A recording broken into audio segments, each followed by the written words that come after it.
আসসালামু আলাইকুম। সৌদি আরবে পবিত্র ঈদ উল ফিতরের দিনক্ষণ নির্ধারণে আজ বুধবার ১৮ মার্চ সন্ধ্যায় বসছে রাজকীয় চাঁদ দেখা কমিটি। দেশটির সুপ্রিম কোর্ট ইতিমধ্যে সারা দেশের সকল নাগরিক ও মুসলিম উম্মাহকে খালি চোখে বা দূরবীনের সাহায্যে শাওয়াল মাসের চাঁদ দেখার আহ্বান জানিয়েছে। যদি আজ সন্ধ্যায় চাঁদ দেখা যায় তবে আগামীকাল বৃহস্পতিবার ১৯ মার্চ সৌদি আরবে পালিত হবে পবিত্র ঈদ উল ফিতর। অন্যথায় রমজান ৩০ দিন পূর্ণ হয়ে আগামী শুক্রবার ২০ মার্চ দেশটিতে ঈদ উদযাপিত হবে।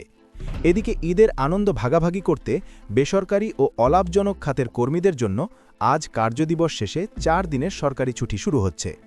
মক্কা ও মদিনার ২ পবিত্র মসজিদে ঈদের জামাতের জন্য বিশেষ প্রস্তুতি সম্পন্ন করেছে প্রশাসন। শহরগুলোর প্রধান ঈদগাহ ও মসজিদগুলোতে নিরাপত্তা ব্যবস্থা জোরদার করা হয়েছে। এছাড়া ঈদের খুশি ছড়িয়ে দিতে বিভিন্ন শহরে বর্ণিল আলোকসজ্জা ও সাংস্কৃতিক অনুষ্ঠানের আয়োজন করা হয়েছে।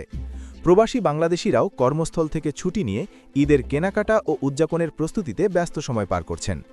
এদিকে সৌদি আরবে প্রবাসী কর্মীদের থাকার জায়গা বা আবাসন ব্যবস্থার মান বাড়াতে সরকার নতুন নিয়ম করেছে। এখন থেকে যেসব কোম্পানিতে ২০ জনের বেশি কর্মী আছে তাদের আবাসন দেখাশোনার জন্য অবশ্যই একজন সৌদি নাগরিককে নিয়োগ দিতে হবে। এছাড়া নিতাকা বা কোম্পানির ক্যাটাগরি ঠিক রাখার জন্য সব চুক্তি এখন থেকে অনলাইনে কিউএ প্ল্যাটফর্মে করা বাধ্যতামূলক করা হয়েছে। এই নিয়মগুলো মূলত প্রবাসীদের কাজের পরিবেশ আরও উন্নত ও নিরাপদ করার জন্য আনা হয়েছে। অপরদিকে সৌদি আরবে গত ১২ ঘণ্টায় অবৈধ প্রবাসীদের বিরুদ্ধে সারা দেশে অভিযান আরও জোরদার করেছে দেশটির স্বরাষ্ট্র মন্ত্রণালয়। রাজধানী রিয়াদ সহ বিভিন্ন বাণিজ্যিক ও শিল্প এলাকায় চালানো অভিযানে গত এক সপ্তাহে অন্তত ২১,৩২০ জন প্রবাসীকে গ্রেফতার করা হয়েছে, যাদের বেশিরভাগই ইকামা ও শ্রম আইন লঙ্ঘনকারী। মন্ত্রণালয়ের কঠোর সতর্কবার্তায় জানানো হয়েছে, অবৈধ আশ্রয় বা পরিবহন সুবিধা দিলে ১৫ বছর পর্যন্ত জেল এবং ১ লক্ষ রিয়াল জরিমানার বিধান কার্যকর রয়েছে।